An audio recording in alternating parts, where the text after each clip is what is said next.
dois elementos importantes aí na construção da proposta de trabalho para um cliente brasileiro, geralmente empresário, em proteção e planejamento patrimonial internacional. Olá, meu nome é Alexandre Reg, sou advogado e aqui nesse canal nós trabalhamos com PPPI, Estruturas de Proteção e Planejamento Patrimonial Internacional, e como isso funciona para os clientes no Brasil.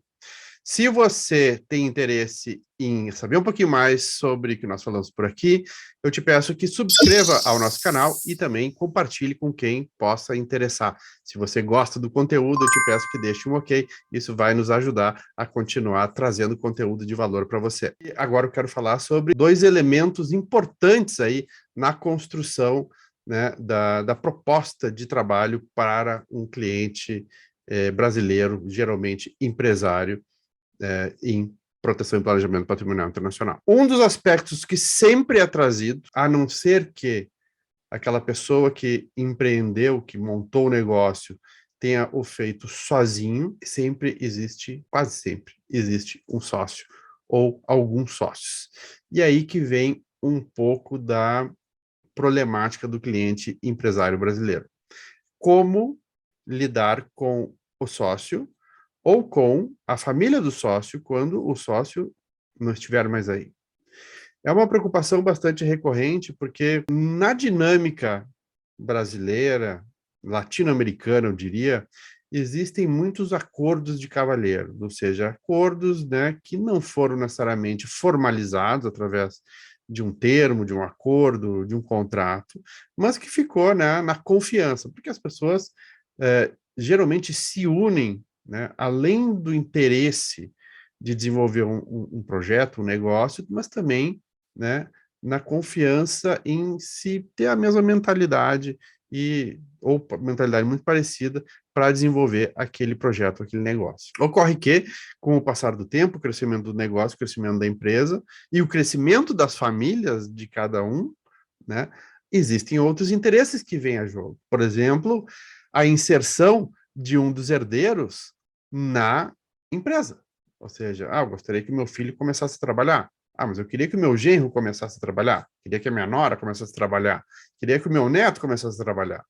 E isso pode criar um atrito ou uma situação, às vezes, desconfortável, né, no seio da governança empresarial, que nós não vamos entrar nesse tema, porque eu não sou expert em governança empresarial, eu trago para vocês elementos, né, de acordo com a minha experiência lidando com esses profissionais, com esses empresários. Para isso, quando surgem essas questões, eu sempre trago, ou tento trazer para a conversa, um profissional habilitado em governança empresarial e familiar, justamente para como nós podemos resolver esses conflitos, formalizar as regras para que depois não hajam problemas.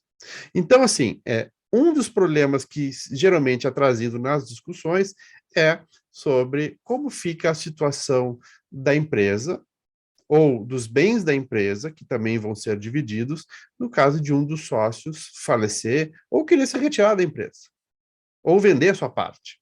Então, isso é algo que nós tratamos dentro das conversas do planejamento patrimonial internacional e que, às vezes, pode ser fruto de nós temos aí a construção do cliente que nos procura, podemos aí, em função dessa conversa, ter uma construção de uma estrutura para o outro sócio e, no meio, ter uma construção de uma estrutura internacional para o negócio em si, porque nós podemos, através de uma estrutura internacional, deter, né, ser dono de um negócio que está em plena operação, onde quer que ele esteja no mundo. Então, nós podemos, dentro do contexto de planejamento patrimonial internacional de uma família, de um indivíduo que tem uma empresa, nós podemos também elaborar o processo de planejamento patrimonial do negócio embaixo de uma estrutura internacional e que beneficie um sócio, o outro sócio ou todos os sócios, conseguindo segregar as partes que lhes correspondem e os diferentes patrimônios que constituem aquela empresa, né, dentro dessa estrutura intermediária entre todos os sócios. Nós podemos fazer isso com um trust, com uma fundação, com um arranjo de companhias internacionais embaixo de uma holding internacional. Nós temos uma holding internacional com diversos polos segregados, ou através de um fundo com compartimentos. Isso funciona muito bem também para clientes brasileiros. Então, esse aspecto das rivalidades, diferenças ou preocupações com sócios, nós conseguimos resolver através das estruturas internacionais também, que é algo que funciona muito bem para clientes brasileiros que têm essa obsessão pelo controle e de querer ter tudo muito bem dividido caso haja um problema. Outro tema muito trazido nas conversas e bastante delicado às vezes, de cônjuges, ou de namoradas, namorados, ou de terceiras pessoas fora do casamento, que também acontece bastante nas nossas conversas. Às vezes as pessoas, por razão A e B, decidem se separar, ou uma das pessoas quer se separar, ou tem uma terceira pessoa extraconjugal, ou vai se casar, ou está namorando, e se preocupa se acontecer alguma coisa comigo. Eu tenho, de repente, filhos do outro casamento, eu tenho, de repente, os meus pais que eu quero que sejam cuidados, eu tenho, de repente, pessoas que eu quero ajudar, e que se eu não montar uma estrutura, não vão necessariamente conseguir administrar e receber aquele patrimônio que foi construído.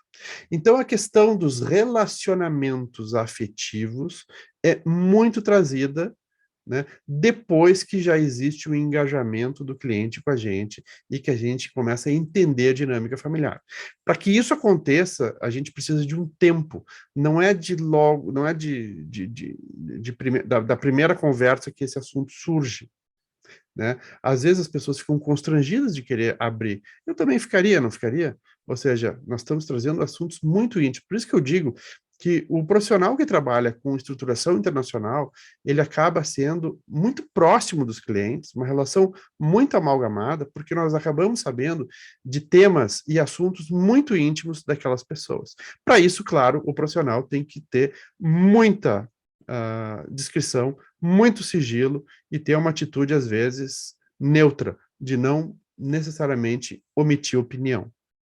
Então, por isso, a questão das relações afetivas dos clientes, ela tem que ser levada com muito cuidado, mas também pensando a muito longo prazo. Nós não vamos pensar, nos próximos 3, 4 anos. Nós temos que pensar em todas as variantes que podem ocorrer no caso de um relacionamento falhar, ou de um casamento ser interrompido. Às vezes o cônjuge está viajando e falece. E aí, como é que fica a situação do patrimônio, do negócio, e aí diz respeito aos sócios de novo, né? Como é que nós vamos trabalhar a sucessão, a governança no caso de falecimento de um dos sócios, em relação aos cônjuges e aos herdeiros?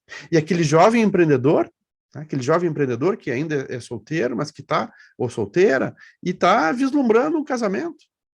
Como é que nós vamos preparar para que aquele patrimônio, né, seja mantido sob as regras que aquele jovem empreendedor deseja, e que essas regras possam ser mudadas de acordo com a evolução do patrimônio ou evolução ou involução do relacionamento. Então, tem que ficar muito claro que as estruturas internacionais, elas apresentam essa flexibilidade. Nós conseguimos adaptar as regras da estrutura de acordo com a evolução ou involução, né, dos acontecimentos da vida. Crescimento de patrimônio, diminuição de patrimônio, falência, casamento, divórcio, morte, filhos, netos, relações extraconjugais. Tudo isso nós conseguimos adaptar, porque as estruturas internacionais, elas têm mecanismos que são muito flexíveis para adaptar as realidades da vida dos clientes, né, de acordo com as mudanças que vão acontecendo. Não só de fatos da vida, mas também, né, do negócio ou do que acontece nos mercados. Ou seja, por exemplo, a pessoa estava super investida em determinado tipo de bem, e aí aconteceu algo naquele país, região ou moeda, e a gente consegue diversificar e mudar a orientação de investimento ou proteção patrimonial de acordo com o novo tipo de bem que vai ser abarcado dentro da estrutura. Por exemplo, a pessoa, de repente, investiu a vida inteira em ações, resolveu ir para NFT, ou resolveu ir para o mercado de arte. Então, como é que nós vamos adaptar a estrutura para acolher esses novos bens e para que esses bens sejam mantidos e protegidos dentro de uma estrutura que continue sendo eficiente para aquele indivíduo ou aquela família. Bom, gente, eu queria trazer então esses aspectos aí de governança familiar, né, dos clientes brasileiros, atrelados à prática de proteção e planejamento patrimonial internacional. Se você gostou desse vídeo, eu te peço realmente que, por favor, deixe um like, deixe um comentário, isso nos ajuda a continuar produzindo. Se você tem ideias de outros assuntos que você gostaria de escutar por aqui, será com muito prazer que a gente vai elaborar um novo vídeo com esse tema que você sugerir. Se você quer mais informações sobre PPPI, eu te convido a dar uma olhada no perfil Instagram, que é Xandia Reg. Um grande abraço, até a próxima.